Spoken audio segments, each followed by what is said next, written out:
a todos, soy yo de nuevo y voy a hablar hoy sobre César Vallejo.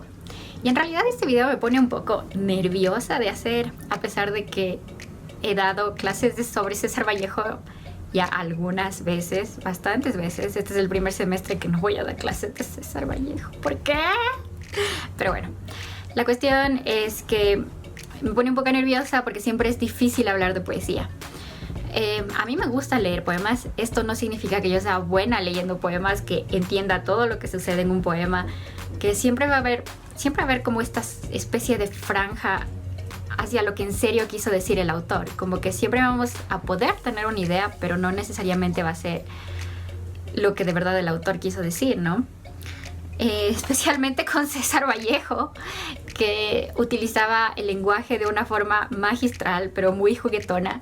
Entonces no estamos tan seguros especialmente de qué quiso decir.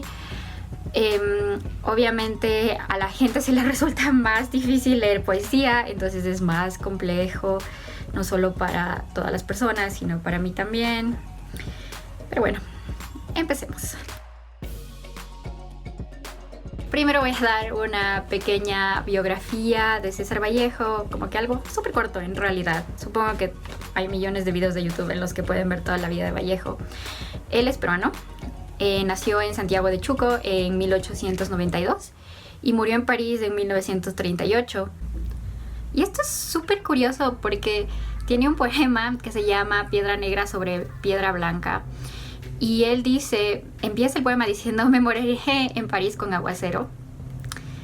Y se convierte en una especie de vidente, porque a pesar de que este poema fue escrito muchísimo antes de su muerte, murió en París. Es bastante curioso lo que se encuentra en la literatura y en los poemas, ¿no? Bueno, él estudió en un colegio católico, en una escuela católica, y creo que es súper importante saber esto. ¿Por qué? Es como esa meme que hay ahora que dice algo así como que colegio católico, lugar de donde saliste ateo pero sabiéndote todos los hits de misa. Ese es César Vallejo. Bueno, en realidad no sé si sabía los hits de misa, pero creo que salió bastante ateo y al menos de eso puedo deducir de su poesía. Y también es muy sacrílego en muchos de los poemas. Y bueno, también él ingresó a la Facultad de Letras de Trujillo, y para que sepan cuánto le gustaba la poesía, su tesis era sobre el romanticismo en la poesía castellana. También en 1916 salieron algunos de los poemas que constituyeron su primer libro, que justo lo publicó después de que su mamá se muriera, que eran Los Heraldos Negros.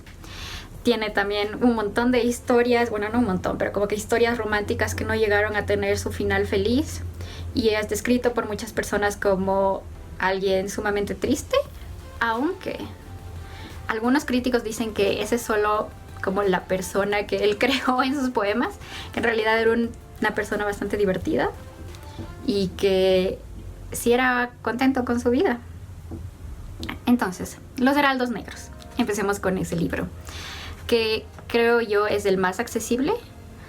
Entonces él topa temas como el amor, la muerte, el cristianismo, el catolicismo, como ya les dije, y también hay cosas bastante eróticas.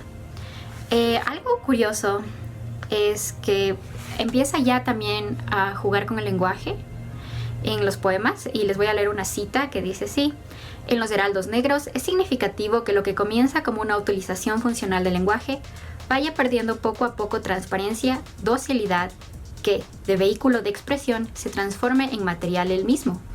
Es eso lo que tal vez hace que algunas personas se asusten un poco de César Vallejo, porque cuando empieza a jugar con el lenguaje se vuelve un poco más hermética la poesía. Pero bueno, vamos a empezar leyendo algunos de sus poemas. En realidad creo que tengo dos poemas que quisiera compartir con ustedes, y el primero es El poeta asomada. Y la verdad es que quiero comenzar con este poema porque cuando yo daba clases de César Vallejo leíamos poemas, mis estudiantes tenían que hacer exposiciones sobre los poemas, y por alguna razón este poema casi no le veían el tema nunca. Y creo que es porque para leer poesía como que también con el tiempo uno va aprendiendo esto. hay bastantes referencias a otras cosas, a otros poemas, a cultura general, y muchas veces uno no sabe de esto. Entonces, primero voy a leerles el poema. Se llama El poeta a su amada. Amada, en esta noche tú te has crucificado sobre los dos maderos curvados de mi beso, y tu pena me ha dicho que Jesús ha llorado, y que hay un Viernes Santo más dulce que ese beso. En esta noche rara que tanto me has mirado, la muerte ha estado alegre y ha cantado en su hueso. En esta noche de septiembre se ha oficiado mi segunda caída y el más humano beso. Amada, moriremos los dos juntos, muy juntos. Se irá secando a pausas nuestra excelsa amargura, y habrán tocado a sombra nuestros labios difuntos.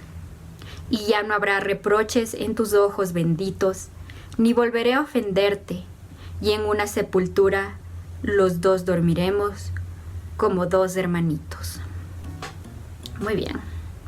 No sé qué piensan ustedes del poema, pero yo creo que es un poema bastante erótico, y viene todo desde la idea que tenían los poetas del spleen, que decían que el orgasmo es conocido como la petite mort, o la muerte pequeña, digamos, y perdonen el francés tan terrible que tengo, que no puedo pronunciar nada y no sé nada de francés en realidad. Entonces, creo que nace desde esta idea. Entonces, si uno sabe que los franceses en algún punto dijeron eso, como que va cachando más que el poema es bastante erótico. Igual podemos ver, no sé, que cuando dice al final de la primera estrofa, y que hay un Viernes Santo más dulce que ese beso, a mí me hace pensar, bueno, Viernes Santo es cuando Jesús murió, lo cual hace que este poema sea increíblemente sacrílego, porque cuando dice que hay un Viernes Santo más dulce que ese beso, para mí está hablando directamente de sexo.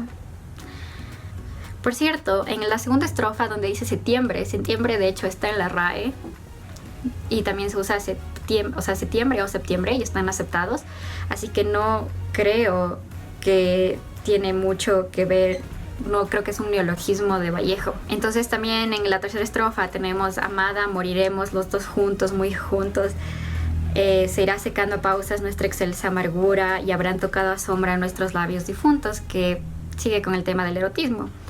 Lo que sí, yo no entiendo el final. Y bueno, si es que tienen una idea de por qué dice, y en una sepultura los dos dormiremos como dos hermanitos, ¿me pueden explicar, por favor? O sea, tengo una leve idea que podría ser que el momento en el que dice como dos hermanitos puede referirse a que el amor era muy puro, o a que el amor era muy prohibido. Porque como ya les dije, las historias de amor de Vallejo no terminaron muy bien. Otro poema que tengo es La Cena Miserable, y dice así: La Cena Miserable. ¿Hasta cuándo estaremos esperando lo que no se nos debe? ¿Y en qué recodo estiraremos nuestra pobre rodilla para siempre? ¿Hasta cuándo la cruz que nos alienta no detendrá sus remos? ¿Hasta cuándo la duda nos brindará blasones por haber padecido? Ya nos hemos sentado mucho a la mesa con la amargura de un niño, y que a medianoche llora de hambre desvelado. ¿Y cuándo nos veremos con los demás al borde de una mañana eterna, desayunados todos? ¿Hasta cuándo este valle de lágrimas, a donde yo nunca dije que me trajeran? De codos, todo bañado en llanto, repito cabizbajo y vencido: ¿hasta cuándo la cena durará? Hay alguien que ha bebido mucho y se burla, y acerca y aleja de nosotros, como negra cuchara de amarga esencia humana, la tumba, y menos sabe ese oscuro hasta cuándo la cena durará. Creo que aquí se puede ver, primero, lo triste que suena César Vallejo, y más que triste es como una depresión súper arraigada. Entonces a mí sí me parece súper extraño cuando las personas dicen que era alguien que sí era bastante alegre y bastante contento, porque esta es solo una muestra, es solo un poema de los muchos en los que habla con este mismo tono. La Cena Miserable, si si es que están de acuerdo conmigo, se refiere a la vida, a una vida miserable. Me encanta cómo empieza con ¿hasta cuándo estaremos esperando lo que no se nos debe? Porque las personas siempre piensan que se nos debe algo. Y bueno, yo personalmente creo que uno no debe esperar nada de nadie, que nadie nos debe nada. Y creo que César Vallejo lo entendió también. Y obviamente tenemos también todos estos símbolos religiosos nuevamente, como ¿hasta cuándo la cruz que nos alienta no detendrá sus remos? Entonces hay una cruz que nos alienta a seguir viviendo, pero que en realidad no nos va a dejar morir al mismo tiempo. Tenemos esta idea de un Dios que nos obliga de cierta forma a seguir viviendo y que se burla de nosotros y que en realidad no sabe lo que está haciendo. Tenemos al final, en la última estrofa, cuando dice hay alguien que ha bebido mucho y se burla, y obviamente es un Dios burlón, y acerca y aleja de nosotros como negra cuchara de amarga esencia humana a la tumba. Como estamos viviendo y tenemos que esperar hasta el momento de la muerte. En este poema se obvia que de hecho existe el suicidio, pero que tal vez no es la salida. No sé si en realidad, no estoy segura si César Vallejo alguna vez dijo algo sobre el suicidio, muy probablemente, y tal vez me lo salté mientras leía su poesía. Y también cuando al final dice, y menos sabe si oscuro hasta cuándo la cena durará. Es un Dios totalmente imperfecto, que nos ha traído a esta vida, pero Él tampoco sabe cuándo uno va a morir, que es lo que sí dice en el catolicismo, que Dios sabe todo lo que va a pasar, a pesar de que los humanos tienen libre albedrío. Y creo que es una de esas paradojas, como si los humanos tienen libre albedrío, ¿cómo Dios puede saber todo lo que va a pasar? O sea, eso significa que no tenemos libre albedrío, que ya existe un destino preestablecido. Entonces, para César Vallejo, Dios simplemente es imperfecto y no sabe nada de esto. Bueno, otra de las cosas bastante tristes es cuando dice, ¿hasta cuándo este valle de lágrimas, a donde yo nunca dije que me trajeran? Porque es algo que bastantes personas que tienen depresión piensan, y es, yo nunca quise nacer. O sea, probablemente yo no quise estar en este mundo porque me dejaron nacer, porque me trajeron a este mundo. Otro poema que tal vez puede ir un poco vinculado con el anterior se llama Los dados eternos. Y aquí va. Dios mío, estoy llorando el ser que vivo. Me pesa haber tomádote tu pan, pero este pobre barro pensativo no es costra fermentada en tu costado. Tú no tienes Marías que se van. Dios mío, si tú hubieras sido hombre, hoy supieras ser Dios. Pero tú, que si tuviste siempre bien, no sientes nada de tu creación. Y el hombre sí te sufre, el Dios es Él. Hoy, que en mis ojos brujos hay candelas, como en un condenado, Dios mío, prenderás todas tus velas y jugaremos con el viejo dado.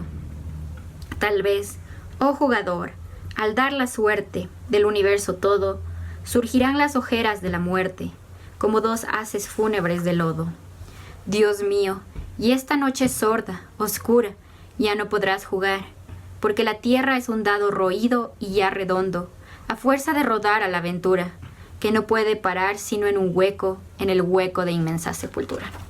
Creo que nuevamente, para entender, quizá, tal vez me estoy inventando, espero que no, este poema hay que saber un poco de cultura general, y es más que nada referido a los dados eternos, porque, que es el título del poema, porque Einstein dijo que Dios no juega los dados. Y tenemos otra vez un Dios bastante humanizado, porque César Vallejo casi siempre humaniza a Dios en los poemas, y obviamente también culpa a este Dios que no puede ser perfecto, porque le dice siempre estuviste bien y no sientes nada de tu creación, porque un Dios que no ha sufrido es un Dios que no puede entender a la humanidad, es un Dios que no puede saber por lo que los humanos están pasando, y es también conlleva a toda esta idea de para qué sufrimos tanto en esta vida. Hay algo detrás de ello. Uno debería intentar venir feliz a esta vida, pero obviamente, o sea, ser feliz en esta vida, pero es algo que choca mucho con las religiones, porque para las religiones es mejor sufrir en esta vida para poder llegar al cielo. También tenemos que van a seguir jugando con el dado, como que Dios ya jugó bastante con el dado, como que nada es planeado en esta vida y todo es un azar. Entonces se va totalmente en contra de lo que dijo Einstein. Y por eso dice, o sea, es como que ya todo es tanto al azar, que la Tierra es un dado roído y ya redondo a fuerza de rodar la aventura. Entonces está otra vez, de todas formas, tal vez diciendo que tanto es así, que no hay un Dios. Entonces ya llegamos a la negación de Dios, y es que nada es planeado y todo es una aventura. Y bueno, eso es con los primeros poemas. Después publicó el libro de Trilce, que es donde yo ya me trabo por completo, porque me es tan difícil comprender cada poema de Trilce, que por más que busco todas las palabras en el diccionario y los leo una y otra vez, siento que no comprendo muchas de las cosas que quiere decir César Vallejo. Entonces, para Trilce, tienen que saber que César Vallejo estaba en la cárcel y muchos de sus poemas fueron escritos en prisión. Y bueno, Trilce, ¿qué significa Trilce? No es una palabra que existe en el diccionario, y muchos de los críticos durante mucho tiempo como que no sabían, no estaban seguros qué era lo que quería decir, y hasta ahora nadie está seguro, porque hay personas que dicen que se asemeja al balbuceo de un niño, como que cuando un niño recién está empezando a hablar. Hay otras personas que dicen que Trilce está construido por varias palabras, como por ejemplo TR de Trujillo, LI de Lima y CE de César. Hay otras personas que dicen que es de la combinación de triste y dulce. Y bueno, aquí ya es completamente vanguardista. Utiliza números entre los versos, se unifican palabras, también invierte palabras, crea nuevas palabras, hay bastantes neologismos, transforma sustantivos en verbos, repite consonantes, tilda incorrectamente, y en general hay errores ortográficos. A mí no me gusta decirles a estos en especial errores ortográficos, porque creo que si uno sabe cómo escribir y uno juega con las reglas del lenguaje, uno no está cometiendo errores. Solo cuando uno no sabe qué hacer, no sabe nada del idioma y ahí escribe cualquier cosa, ahí son errores, pero no sé de qué otra forma llamarles. Y bueno, juega también con el tiempo. Aparte de jugar con las palabras, juega con otras cosas como el tiempo. Y por ejemplo, les voy a leer una cita de uno de los poemas que tengo de él, donde dice: el traje que vestí mañana no lo ha lavado mi lavandera. Está hablando del mañana en el pasado, como si ya hubiera sucedido, pero todavía no ha sucedido aún. También es un libro que continúa con los temas que ya se dijeron antes, incluido el erotismo. Y bueno, finalmente, de Trilce voy a leer un poema que creo que tal vez es un poco más accesible, tal vez, que se llama...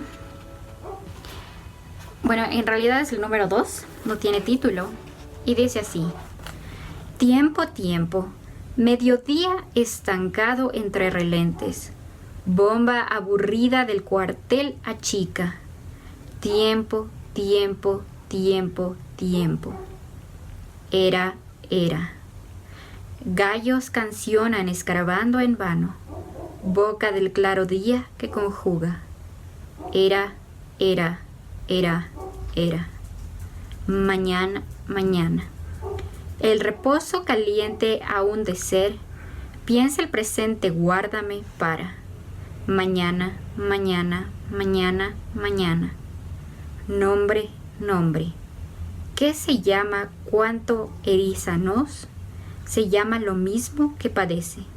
Nombre, nombre, nombre, nombre. Como pueden ver, es un poema menos accesible que los demás que hemos leído hoy, pero siento que de alguna forma sí se puede entender bastante. Este fue escrito en la cárcel. Por ejemplo, cuando dice mediodía estancado entre relentes, relentes es la humedad que hay en las noches, bomba aburrida del cuartel a chica, y habla sobre el tiempo. Me imagino que es sobre qué tan estancado estaba el tiempo en la prisión, donde no hay, muy probablemente estaba encerrado o con las mismas personas o haciendo las mismas cosas todo el tiempo. Entonces esta forma de estancación se puede ver en el poema, cuando repite tiempo, tiempo, era, mañana, mañana. No solo en las que dicen las demás estrofas. Si pensamos que gallos cancionan escarbando en vano, que por cierto cancionan es un neologismo que él inventó y viene de la palabra canción, es más como se refiere a los prisioneros mismos, no a los animales, es una metáfora. Y cuando dice escarbando en vano es porque están haciendo cosas que no tienen ningún sentido, no tienen ninguna importancia. También es como lo único que vale es llegar hasta el día de mañana. Piensa el presente, guárdame para mañana, mañana, mañana, mañana. Lo que en realidad no entiendo mucho es la introducción del nombre. Me gustaría pensar que quizá se refiere a que lo único que queda cuando ya no hay nada es el nombre de uno, porque tal vez incluso la personalidad de uno se ha perdido. Cuando dice que se llama Cuando erízanos, en el libro que yo tengo, que es increíble, tiene muchas notas y dice que erízanos se usa porque quiere unir aquí el sentido de erizar, que es volver erizo, con el de herir. Por eso tiene una H. Entonces es como si ellos mismos estuvieran hiriendo a sí mismos, pero al mismo tiempo son erizos porque están completamente solos. Es lo que me da a mí la impresión. Sí, por supuesto, ustedes piensan que lo que estoy diciendo no tiene sentido o tienen otra idea sobre por qué escriben nombre o lo que sucede en el último párrafo. Díganme, porque a mí me encanta discutir estos poemas. En realidad, hay algunos de estos poemas que he entendido gracias a mis alumnos que tienen aún más paciencia que yo y buscan incluso las palabras que pensamos que ya entendemos en el diccionario, y ahí se dan cuenta que no, que está utilizando el tercer significado que nadie sabe de tal palabra. Es increíble. Por eso me gustaba mucho leer a César Vallejo, porque creo que tal vez cuando uno no está muy seguro de qué significa un poema, la opinión de otras personas importa bastante. Y creo que tal vez con esto pienso que debería haber más clubes de lectura de poesía, quizá. Bueno, en realidad la vida de César Vallejo fue bastante fuerte, bastante dura.